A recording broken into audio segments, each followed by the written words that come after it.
Hello दोस्तों, स्वागत है आप सभी का totally explain movie Hindi channel. दोस्तों आज हम इस वीडियो में एक्सप्लेन करने जा रहे हैं हाल ही में नेटफ्लिक्स पर आई सीरीज खाकी द बिहार चैप्टर 2। यह कहानी बिहार के एक कुख्यात गैंगस्टर चंदन महतो है आईपीएस अमित लोढ़ा से ऊपर बेस्ड है कि एक सच्ची कहानी है जिसे खुद आईपीएस अमित लोढ़ा के द्वारा लिखे हुए बुक के द्वारा बनाया गया है। ये सीधा आते हैं कहानी के मेन स्टोरी लाइन। दोस्तों एपिसोड 1 के शुरुआत में दो पुलिस ऑफिसर को देखते हैं जिसमें से एक किसी को शूट करने के लिए निशाना लगाया होता है और उस आदमी को होता है तभी उसका सीनियर उसे वेट करने को कहता है क्योंकि ऊपर से ऑर्डर नहीं आया होता और वेट कर रहे हो। इसके बाद हम आगे सीन देखते हैं जहाँ की गिनती काफी जोर शोर से चल रहा। अभी एक पुलिस ऑफिसर अपने साले को फोन करके पूछता है आखिर कौन जीत, और वो बताता है कि उजियार हार रहा है और सर्वेश जीत रहा है। जहाँ हमें पता चलता है कि वो पुलिस ऑफिसर हायर रैंक के होते, इसलिए उसे उस आदमी को गिरफ्तार करने का आदेश दे देता है जिससे वो ऑर्डर एक दूसरे स्टेशन से फॉरवर्ड होते हुए उस पुलिस ऑफिसर के पास पहुंच जाता है जो कि अभी शूट करने वाला होता है। गिरफ्तार करने के लिए जाता है। इधर पता चलता है कि गिनपोट पासा पलट चुका है, हारने वाला है और उजियार जीत रहा है, जिसके चलते वो पुलिस ऑफिसर अपना जॉब बचाने के लिए तुरंत गिरफ्तारी रोकने का आदेश देते। पुलिस वालों को न चाहते हुए भी उस आदमी को नहीं करना पड़ता है जिसका नाम चंदन महतो रहता है। पुलिस वाला वापस जाते समय बताता है कि ये कहानी मेरी नहीं है, मैं इस कहानी का सिर्फ एक तार हूँ। इसके बाद उड़ के देखते हैं जहाँ एक आदमी किसी घायल आदमी को डॉक्टर के पास लेकर के आता है। खून निकल रहा होता है। डॉक्टर को जल्दी से इलाज शुरू करने को कहता है लेकिन डॉक्टर उसे बताता है कि ये एक पुलिस केस है जिसे उसके ऑर्डर के बिना शुरू नहीं करेंगे। वह आदमी बताता है कि हम ही पुलिस हैं और यहाँ हमें पता चलता है कि वो आदमी एसपी अमित लोढ़ा रहता है। 7 साल बाद के सीन दिखाया जाता है। अमित लोढ़ा एसपी से आईपीएस बन चुके होते हैं। उनका शादी भी हो चुका रहता है और उनकी वाइफ का नाम अनु रहती है और ये लोग बिहार में शिफ्ट कर रहे हो। इन दोनों को छोड़ने के लिए स्टेशन पर उनकी पूरी फैमिली आई होती है। दोनों लोग ट्रेन में बैठ जाते हैं और सभी को अलविदा बोलते हुए अपनी की शुरुआत करते हैं। ट्रेन में जाते समय उन दोनों को आदमी अजीब अजीब से सवाल पूछकर थोड़ा परेशान भी करते हैं। जब पता चलता है कि ये आईपीएस है तो वो लोग शांत हो जाते हैं। अमित लोढ़ा के सामने एक बूढ़े कपल भी बैठे होते हैं जो वो बात ही बात में बताते हैं कि बिहार में बहुत सारे आईपीएस आते हैं लेकिन उनमें से यहाँ से बहुत सारे पैसे कमा के जाते हैं तो कुछ बहुत सारे नाम। अब ये आपके ऊपर है कि आप यहाँ से क्या कमा कर जाएंगे। फिर अचानक वहाँ ट्रेन रुक जाता है। वो बूढ़े कहते हैं कि यहाँ पर लोग मनमानी करते हैं, जिसका मन होता है वही ट्रेन को रोक देता है। फिर वहाँ पर दो पुलिस वाले आता है जो आईपीएस अमित लोढ़ा को लाने के लिए आया होता है। अमित लोढ़ा बताता है कि मेरा स्टॉप तो आगे है, जिस पर पुलिस वाला कहता है कि आपको वापस यहीं आना, वहाँ लाने जाते इसलिए यहीं ट्रेन को रोक दिए। तो वहाँ थोड़ा शर्मिंदा भी होना पड़ता है क्योंकि ट्रेन उसके लिए ही रुका। पुलिस वाला अमित लोढ़ा और उनकी पत्नी को क्वार्टर लेकर के जाता है। अमित लोढ़ा को यहाँ काफी दिक्कत के भी सामना करना पड़ता है। वो काफी परेशान भी होते हैं लेकिन उनकी पत्नी आकर के उसे शांत करती है और हक करती है। अगले दिन अमित लोढ़ा पुलिस स्टेशन पहुंचता है जहां एक आदमी को देखते हैं जो कुछ कहानी सुना रहा हो।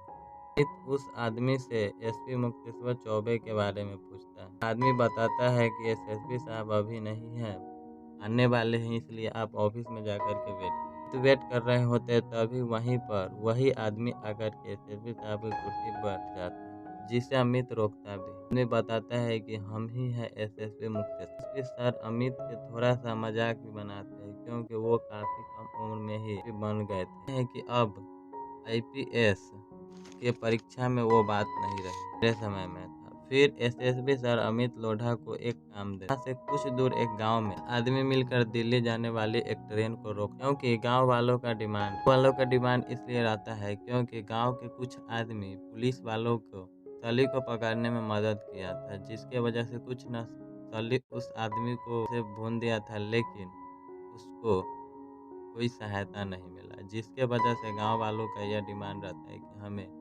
हेल्प करने पर भी कोई नहीं पूछता है तो हम क्यों हेल्प करें। यहाँ हम देखते हैं कि मान लो ट्रेन के आगे बैठा होता है। अमित को वहाँ पहुँचने के बाद गाँव वाले उसके सामने आ जाते हैं और नारे लगाने लगता है कि आपकी सारी मांगे सुनी जाएगी, लेकिन आप ट्रेन को जाने दीजिए। पर गाँव वाले उनकी एक भी नहीं सुनता है। अमित लोढ़ा कहते हैं कि आप मुझे यहाँ रोक लीजिए, लेकिन ट्रेन को जाने दीजिए, क्योंकि काफ़ी ट्रेन में बूढ़े बुजुर्ग बच्चे हैं जो कि दूसरे कुछ न कुछ परेशानी में है। गांव वाले के लोग मान जाते हैं। इसके बाद अमित अपने साथ आए कांस्टेबल को खबर करने के लिए भेज देते। कांस्टेबल जाते समय गांव वालों को बोलता है कि अगर तुम लोग पिछले साहब इस साहब के साथ किया ना तो अच्छा नहीं होगा। ऐसा कहते हुए चला जाता। सुबह से शाम हो जाता है इंतजार करते हुए, लेकिन कोई भी नहीं आता। हालांकि गांव वालों अमित लोढ़ा से अच्छा ट्रीट करते, लेकिन वो ऐसे अकड़ दिखाते हैं कि कुछ नहीं करते हुए सुबह से शाम रात हो जाता है, लेकिन कोई नहीं आता है। रात के समय एक आदमी उनके फैमिली के बारे में पूछता है, जिस पर अमित बताता है कि मेरी पत्नी है जिसे मैं कॉल करके बताना चाह रहा हूँ कि ये सब होना चाह रहा हूँ। मुझे आने में कुछ लेट हो सकता है, लेकिन सब बात सुनकर गांव के एक बुजुर्ग आदमी सभी को डांटता है और बोलता है कि जाओ फटफटिया यानी कि बाइक से इनको वापस छोड़ के आओ।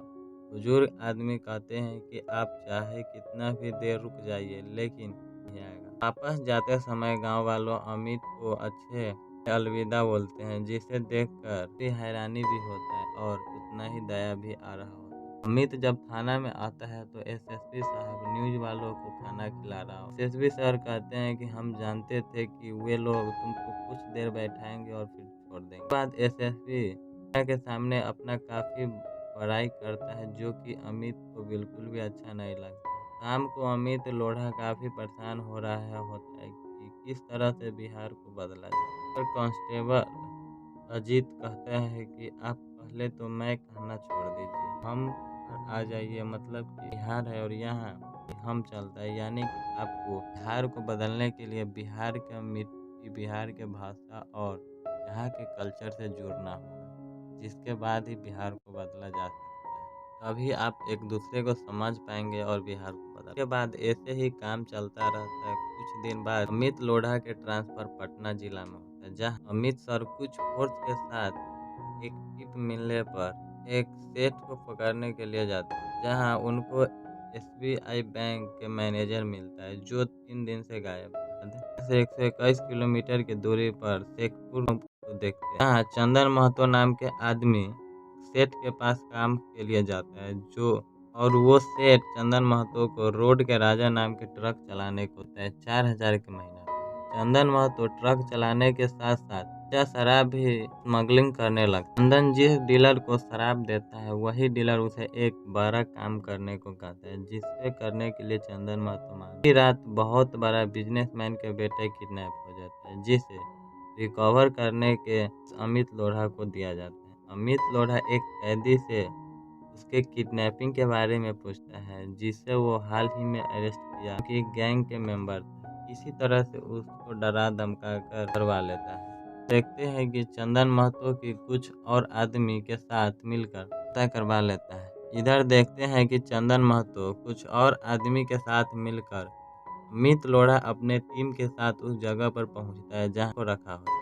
अमित सर सभी को सीधा गोली मारने का आदेश देता है। दोनों तरफ से काफी गोली चलता है, किडनैपर मारा जाता है, लेकिन चंदन महतो किसी तरह से बच जाता है। अमित बच्चा को वापस ले आते और मीडिया को बताते हैं कि मुठभेड़ में सारे किडनैपर मारे गए और अब ये सब बिहार में नहीं चलेगा, या तो जुर्म करना छोड़ दो नहीं तो बिहार छोड़ दो। लेकिन चंदन महतो ये न्यूज एक छोटा सा होटल में बैठकर देख रहा होता है। इधर एक और आदमी को देखते हैं जो उस न्यूज को देख रहा होता है। न्यूज देखने के बाद बोलता है कि आजकल के नए नए लौंडे कुछ ज्यादा ही उछलते हैं। अमित, चंदन और उस आदमी के दिखते हुए इस सस्पेंस के साथ एपिसोड खत्म हो जाता है। तो दोस्तों, इसका 7 एपिसोड आए हैं, जो कि आईपीएस अमित लोढ़ा और एक कुख्यात गैंगस्टर चंदन महतो के ऊपर एक रियल स्टोरी बेस्ड है। वीडियो को लाइक कीजिए, चैनल को सब्सक्राइब कीजिए एंड अगर फेसबुक पर देख रहे हैं तो वीडियो को लाइक कीजिए एंड पेज को फॉलो कर लीजिए ताकि इसके बाकी के एपिसोड आने वाले आप लोग देख सकते हैं। साथ ही वीडियो को शेयर एंड कमेंट भी करते जाइएगा। तब तक के लिए बाय। थैंक